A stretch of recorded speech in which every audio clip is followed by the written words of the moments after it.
मेरे सांवले भाई की बीवी बहुत खूबसूरत थी। भाभी ने अपनी पहली रात अपनी कमरे में जाने से पहले मुझे आंख मारी। वह अपने पति से ज्यादा अपने देवर के पीछे घूमने लगी थी। एक बार भैया घर पर नहीं थे, तब भाभी ने मुझे अचानक दोपहर में ही फोन किया। भाभी के बुलाने पर मैं तुरंत घर आया। तब भाभी मुझे अकेली रोती हुई मिली। भाभी ने कहा, तुम्हारा भैया बहुत बोरिंग है। 15 दिनों से मैं जिस चीज का इंतजार कर रही हूँ वह मुझे अभी तक नहीं मिली।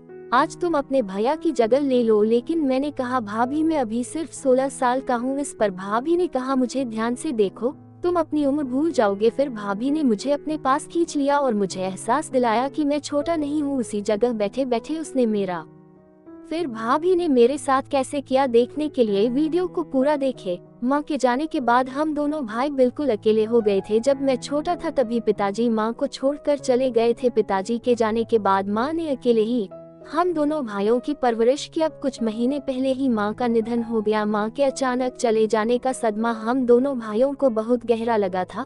भैया तो बहुत शांत हो गए थे और हमेशा माँ की यादों में खोए रहते थे। मैं उनसे छोटा था, मैंने खुद को संभाल लिया था। दादा बहुत ही भावुक स्वभाव के थे। अब वे शराब पीकर घर आने लगे थे। घर आते ही बिना कुछ खाए पिए वे सो जाते थे और मैं उन्हें बस देखता रहता था। एक दिन माँ की एक सहेली हमारे घर आई थी।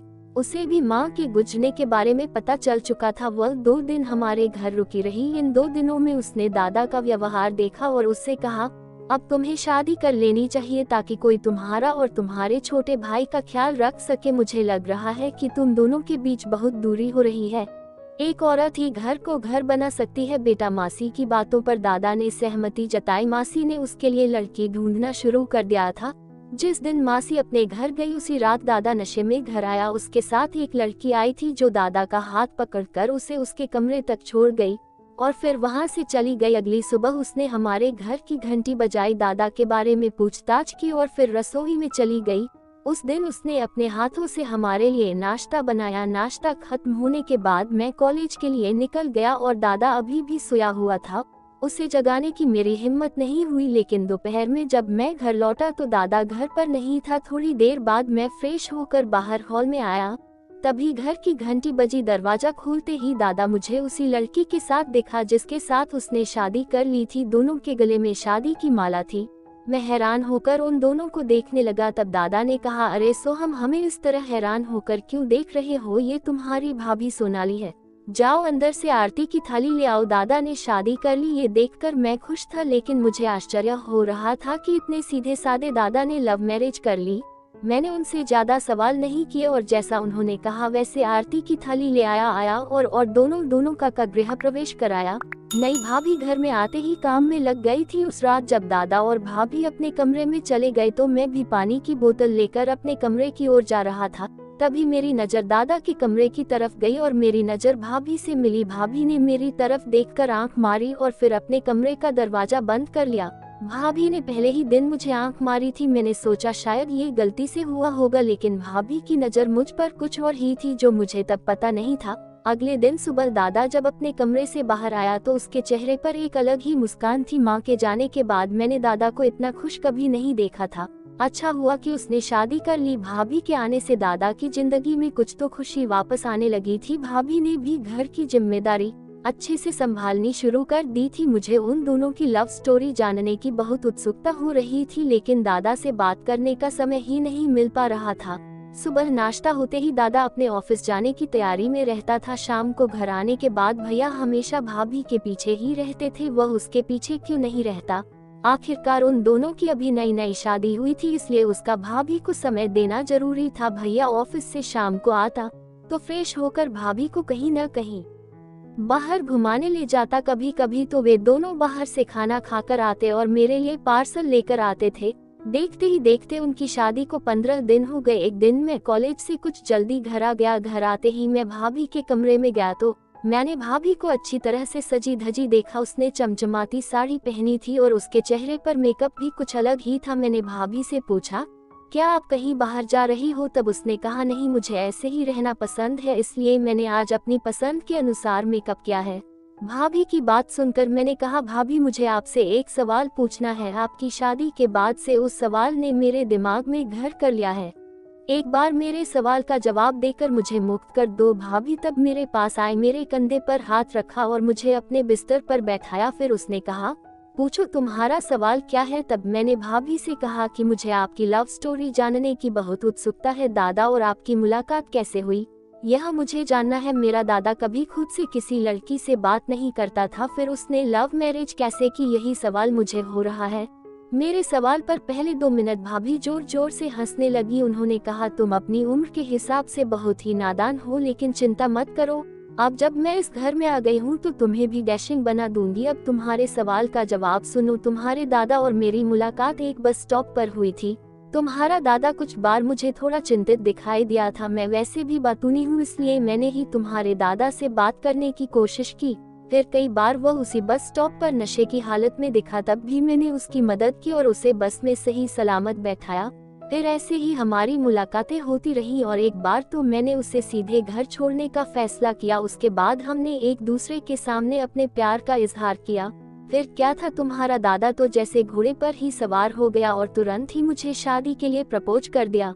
मेरे आगे पीछे भी कोई नहीं था, तो मैंने भी तुम्हारे दादा को हाँ कह दिया और इस तरह हमारी शादी हो गई। अब तुम बिल्कुल भी चिंता मत करो, तुम्हारे दादा अब कभी भी नशे में घर नहीं आएंगे। उनकी लव स्टोरी सच में काफी दिलचस्प थी। मेरे दादा को भाभी का स्वभाव बहुत पसंद आया था, इसलिए उन्होंने उनसे शादी की थी। सच कहूँ, भाभी के आने के बाद से मैंने दादा को कभी भी नशे में घर आते नहीं देखा।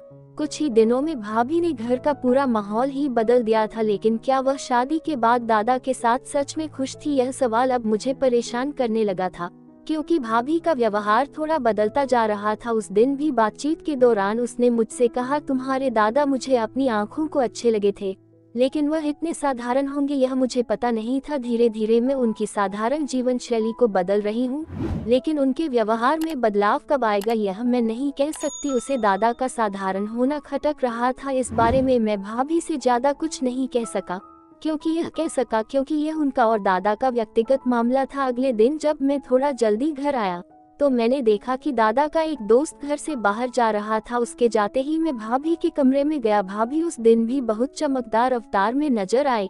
मैंने पूछा, भाभी दादा का दोस्त घर क्यों आया था और तुम इतनी तैयार होकर कहाँ जा रही हो। इस पर उसने कहा, तुम्हारे दादा ने अपने दोस्त को कुछ कागजात लेने के लिए घर भेजा था, और रही मेरी तैयार होने की बात, तो वो कारण तो मैंने तुम्हें कल ही बताया था।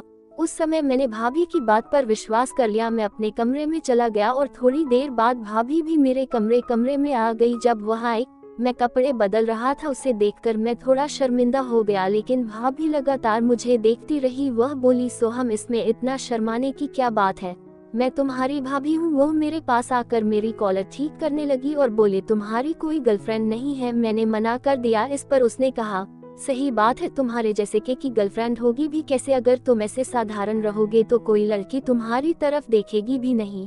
फिर उसने कहा, सोहम, तुम अपने भाई से ज्यादा सुंदर हो और तुम्हारी कद काठी भी शानदार है। अब तुम्हें अपने जीवन शैली पर ध्यान देना चाहिए। भाभी मेरे बहुत करीब आ गई थी और उसने मेरे बालों में हाथ फेरना शुरू कर दिया। वह इतनी करीब थी कि मुझे अजीब महसूस होने लगा। मैं तुरंत उससे दूर हो गया। शाम को दादा के आने से पहले भाभी ने अपना चमचमाता अवतार छोड़कर एकदम घरेलू महिला की तरह सादा रूप अपना लिया।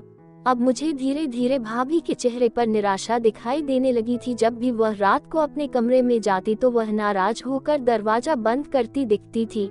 ऐसा लग रहा था कि उनके बीच कुछ ठीक नहीं चल रहा था। मैं उनके रिश्ते के बारे में पूछने की हिम्मत नहीं कर पा रहा था, क्योंकि यह उनके पति पत्नी के बीच की बात थी। मैं इतना बड़ा नहीं था कि दादा से इस बारे में सवाल कर सकूं। कुछ दिनों बाद माँ की एक सहेली हमारे घर आई थी।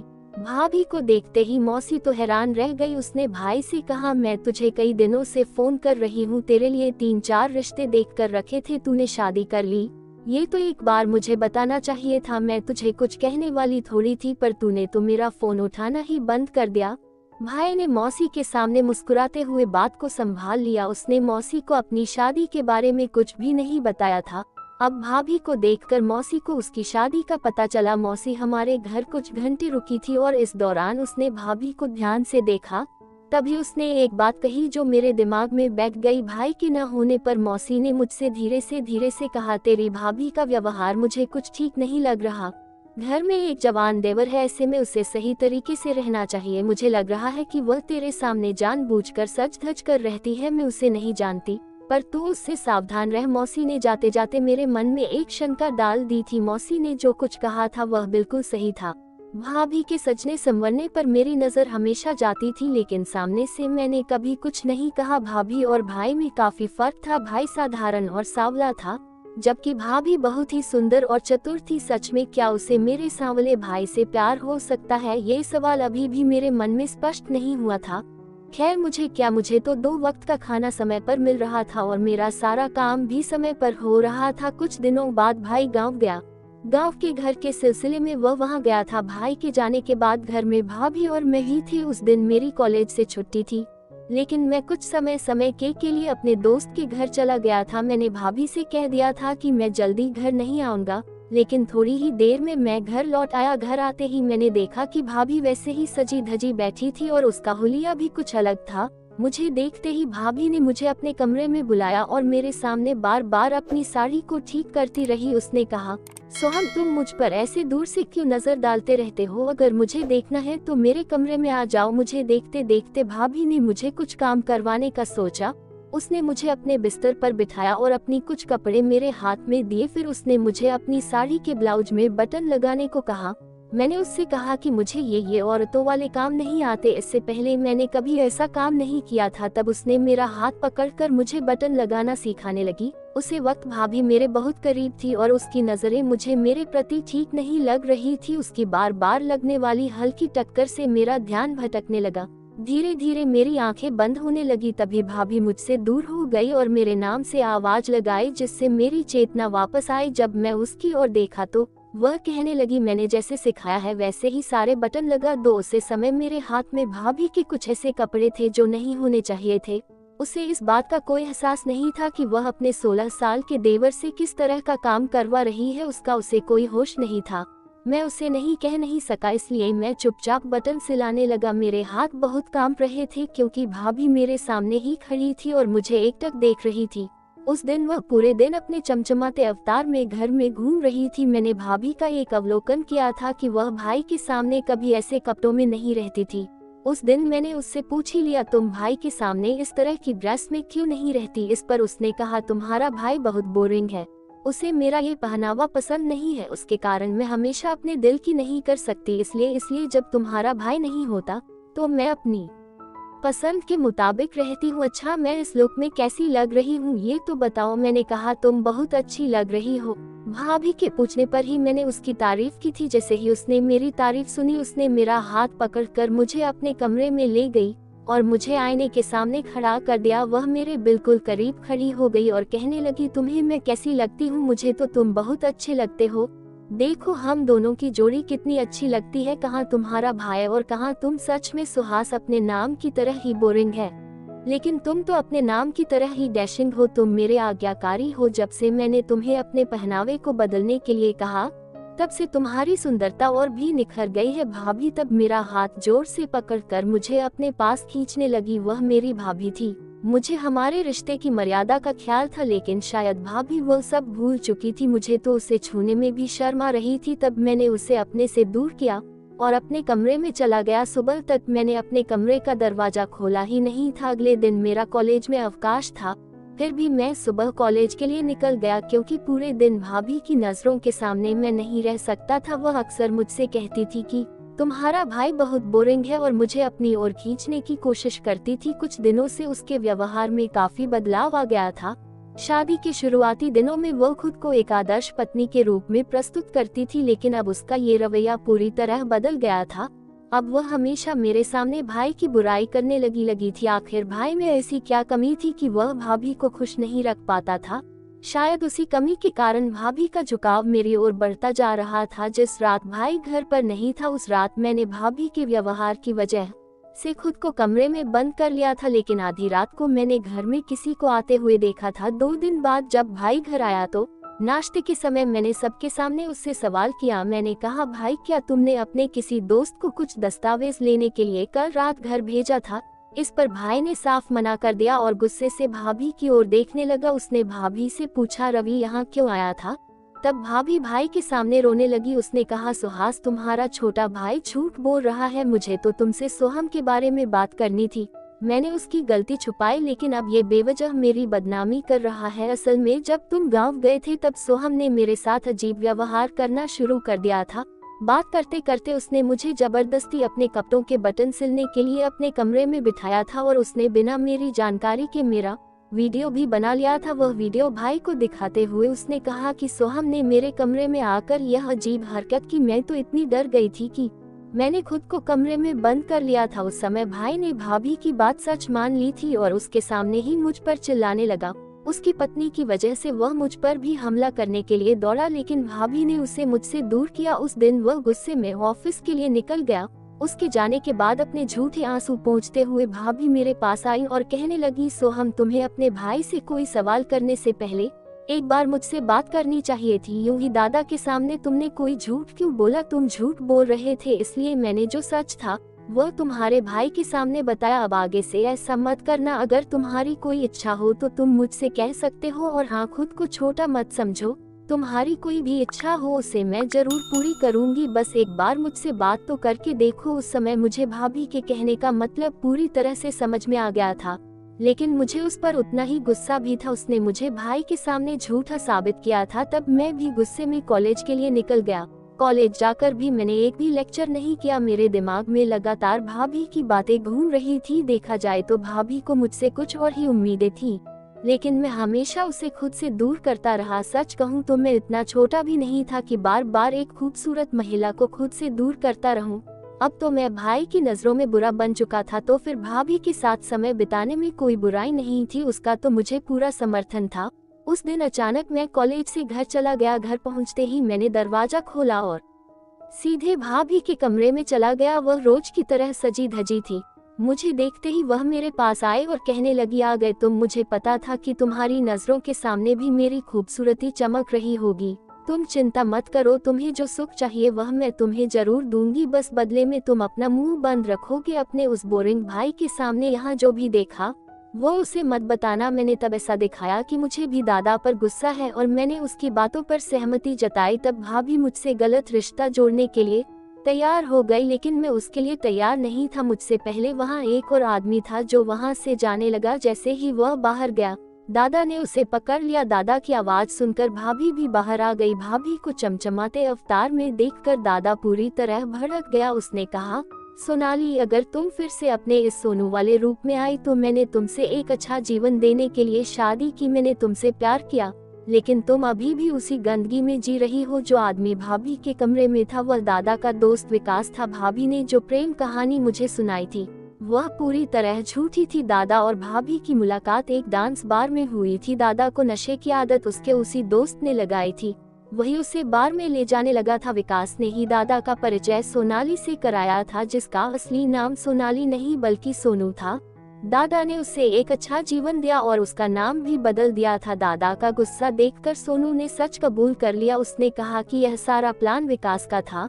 मैंने कभी सुहास से प्यार नहीं किया, मेरा असली प्रेमी तो विकास है। उसी ने मुझे सुहास के साथ प्यार का नाटक करने को कहा था। सुहास, मैं तुम्हारे साथ रोज रात बंद कमरे में झगड़े करती थी, वह भी विकास के प्लान का हिस्सा था। उसका प्लान था कि तुम्हें चिड़चिड़ा बनाकर मानसिक अस्पताल पहुंचा दिया जाए। मैं तो बस अपने प्रेमी के कहे अनुसार काम कर रही थी। विकास को तुम्हारी काम में तरक्की खटक रही थी और इसलिए उसने ये पूरा प्लान बनाया था। एक बार अगर यह साबित हो जाता कि तुम पागल हो तो तुम्हें नौकरी से भी निकाल दिया जाता और तुम्हारी पोजीशन उसे मिल जाती। यही हमारा प्लान था। दादा ने उन दोनों को पुलिस में सौंपने की धमकी दी। तब सोनू ने सच उगल दिया था। उसे लगा कि सच बताने पर दादा उसे पुलिस के हवाले नहीं करेगा, लेकिन विकास के साथ वह भी उतनी ही उस अपराध की भागीदार थी। वह एक बिगड़ी हुई लड़की थी, इसलिए उसने मुझ पर बुरी नजर डालने में भी जरा भी हिचकिचाहट नहीं की थी। दादा ने तो माँ की आज्ञा का पालन किया था। वह उसे हमेशा कहती थी कि मैं तुम्हारी शादी किसी साधारण और गरीब जरूरतमंद लड़की से करूंगी। दादा को सोनाली में एक गरीब और जरूरतमंद लड़की दिखी थी और उसे अच्छा जीवन देने के विचार से दादा ने उससे शादी कर ली। लेकिन उस लड़की और दादा के करीबी दोस्त ने मिलकर उसे धोखा देने की साजिश रची। जब इंसान तरक्की करता है तो उसकी तरक्की से खुश होने वाले कम और जलने वाले ज्यादा होते हैं, और अक्सर उसकी तरक्की से जलने वाले लोग वही होते हैं जो उसके सबसे करीब होते हैं। दादा को उसकी अच्छाई का नुकसान हुआ। उसने हमेशा सबका ख्याल रखा, लेकिन उसी की पत्नी और दोस्त ने उसके खिलाफ साजिश रची। दादा ने उन दोनों को पुलिस के हवाले कर दिया। इसके बाद कई साल बीत गए, लेकिन दादा ने फिर शादी नहीं की। उन्होंने मुझे पढ़ाकर अच्छा बड़ा किया और अपनी तरह ही मुझे भी अच्छी जगह नौकरी दिलाई। दादा के साथ जो कुछ भी हुआ उससे मेरा शादी पर से विश्वास उठ गया था, लेकिन सभी लड़कियां एक जैसी नहीं होती। यह मुझे निशा की वजह से समझ में आया। निशा का रिश्ता मासी लेकर आई थी। 4 रिश्तेदारों की सहमति से शादी होने के कारण निशा और मुझे समाज में मान सम्मान प्राप्त था। उसी मान सम्मान और संस्कारों की वजह से हमारा दाम्पत्य जीवन सही चल रहा था। हमारा जीवन देखकर दादा को भी विश्वास हो गया कि सभी लड़कियां एक जैसी नहीं होती। फिर उन्होंने मासी से अपने लिए भी रिश्ता सुझाने को मासी की पहचान से दादा की कहा। दादा की भी एक अच्छी लड़की से शादी तय हुई। दादा की पत्नी भी गुणों से परिपूर्ण है और उसे भी समाज की मर्यादाएं मालूम है, इसलिए दादा का भी जीवन अच्छे से चल रहा है। समाज में 4 रिश्तेदारों की सहमति से तय हुए रिश्तों में एक मर्यादा होती है, जबकि अकेले अपनी मर्जी से बनाए गए रिश्ते कभी भी धोखा दे सकते हैं, क्योंकि ऐसे रिश्तों में किसी का डर नहीं होता। इसलिए कोई भी रिश्ता जोड़ते समय ये ध्यान रखना चाहिए कि वह 4 लोगों की सहमति और आशीर्वाद से जुड़ा हो। कहानी अच्छी लगी हो तो वीडियो को लाइक और चैनल को सब्सक्राइब करें। धन्यवाद।